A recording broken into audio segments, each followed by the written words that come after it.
Assalamualaikum warahmatullahi wabarakatuh. Waalaikumsalam warahmatullahi wabarakatuh. Apa kabar hari ini? Alhamdulillah baik. Semua sehat? Sehat.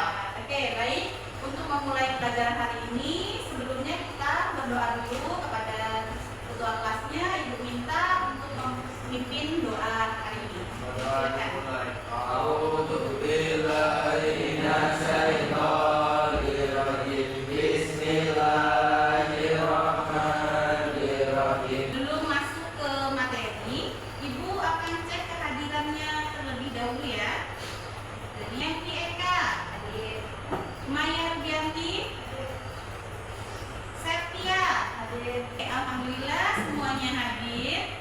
Nah, anak-anak, kenapa sih kita perlu belajar bahasa Indonesia? Nah, jadi bahasa Indonesia itu sangat penting ya.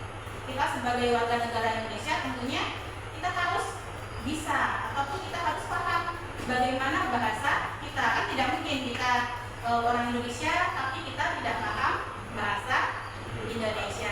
Oleh karena itu dirasa perlu kita untuk belajar atau mendalami tentang bahasa Indonesia. Oke, masih ingatkah pertemuan yang lalu kita mempelajari? Contoh kalimatnya. Oke, contoh kalimatnya. Perhatikan ya. Contoh kalimat yang mengandung citraan. Coba perhatikan. Gemercik air sungai mengalir lembut, seirama dengan kicau burung pagi. Nah, supaya kita tahu atau bisa merasakan gemercik, kemudian ada kicau burung. Nah, itu kita menggunakan panca indera. Panca indera apa yang kita gunakan? Pendengaran. Jadi melalui pendengaran kita bisa merasakan yang namanya gemercik air, kemudian ada lagi kicau burung. Ya, gimana? Ferdi sudah paham? Sudah, Bu. Iya. Tentang apa? Iya betul, tentang tanda baca. Nah, kira-kira tanda baca itu apa saja? Titik, koma, titik, koma, petik, dan titik. Iya betul, tepat sekali. Terima kasih Bima sudah menjawab. Kita berikan tepuk tangan.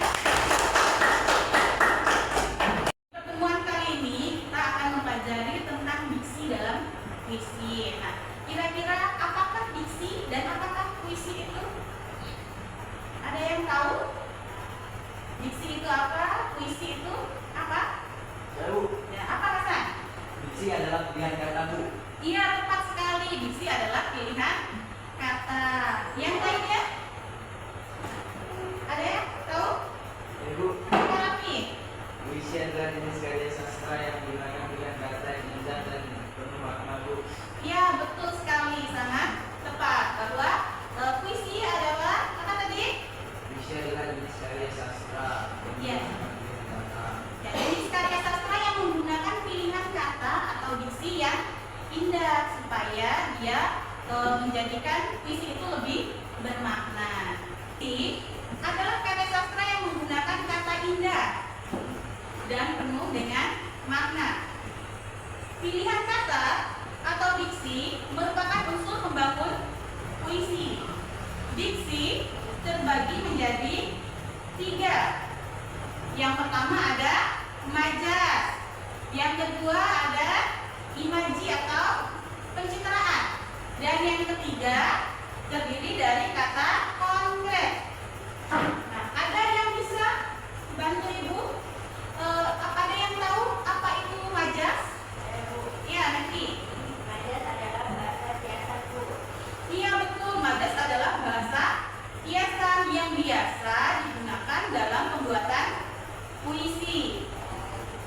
Kemudian majas itu sendiri terbagi menjadi 4 bagian ya.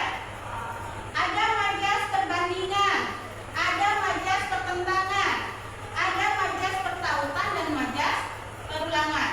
Ada yang bisa bantu Ibu untuk membacakan apa saja majas-majas itu? Saya, Bu. Oh, iya, silakan. Majas perbandingan yang terdiri atas majas personifikasi, majas metafora, majas asosiasi, majas simbolik, dan majas alegori. Majas pertentangan yang terdiri atas majas hiperbola, majas paradok, majas litotes,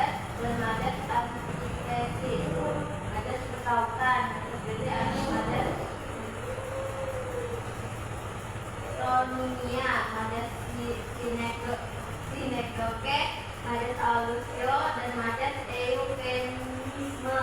Majas perulangan yang terdiri atas majas repetisi, majas antanaklasis, majas paralelisme, majas aliterasi, dan majas pleonasme. Iya, terima kasih Tia sudah membantu Ibu membacakan sangat sempurna dan sangat lengkap membacaannya. Terima kasih. Ada yang bisa memberikan contoh dari majas-majas yang tadi sudah disebutkan oleh Tia? Satu saja. Siapa yang bisa memberikan contoh? Oh, silakan, maju langsung. Misalnya di apa ya? Oke. Nah. Yang lain memperhatikan ya. Kira-kira ini masuk ke dalam majas apa, Agung? Personifikasi, Bu. Iya, betul sekali, majas personifikasi. Di mana letaknya yang menunjukkan majas personifikasi? Nah, bahwa angin malam berbisik lembut. Jadi seolah-olah angin malam itu mempunyai karakter seperti manusia, yaitu berbisik lembut. Luar biasa. Terima kasih, Agung.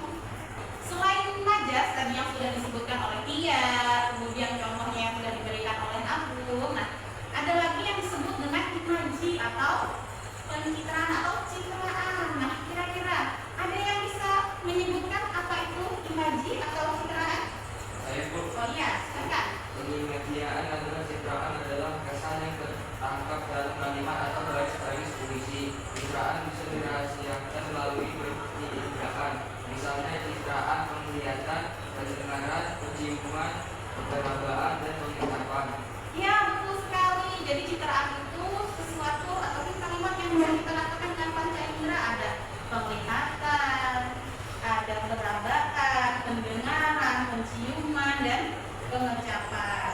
Tadi sudah ada majas, ada citraan. Selanjutnya yang terakhir ada kata konkret. Kata konkret adalah kata yang dapat menyarankan pembaca pada arti yang menyeluruh. Dengan demikian, pembaca dapat membayangkan secara jelas peristiwa, keadaan maupun sesuatu yang digambarkan penyair sehingga pembaca dapat memahami arti. Jadi, secara tidak langsung bahwa kata konkret adalah kata yang nyata. Kita bisa melihatnya, bisa merasakannya secara langsung. Jadi tidak menggunakan bahasa lagi, bahasa kiasan, tapi memang bahasa yang sebenar-benarnya. Nah, kemudian ada yang bisa memberikan contoh? Silakan angkat tangannya. Oh, baik, Maya. Meja, kursi, jendela, pintu, dan lain. Iya, betul, tepat sekali. Meja, kursi, pintu, jendela. Nah, kalau kipas angin masuk tidak? Kira-kira masuk. Kenapa masuk? Karena bisa kita lihat secara langsung dan artinya memang kipas angin, tidak merujuk kepada arti yang lainnya. Tepat sekali. Terima kasih, Maya. Oke, pembelajaran hari ini materinya sudah Ibu sampaikan semua. Ada yang bisa mengambil kesimpulan? Silakan angkat tangan. Saya, Bu. Ya, apa kesimpulan hari ini?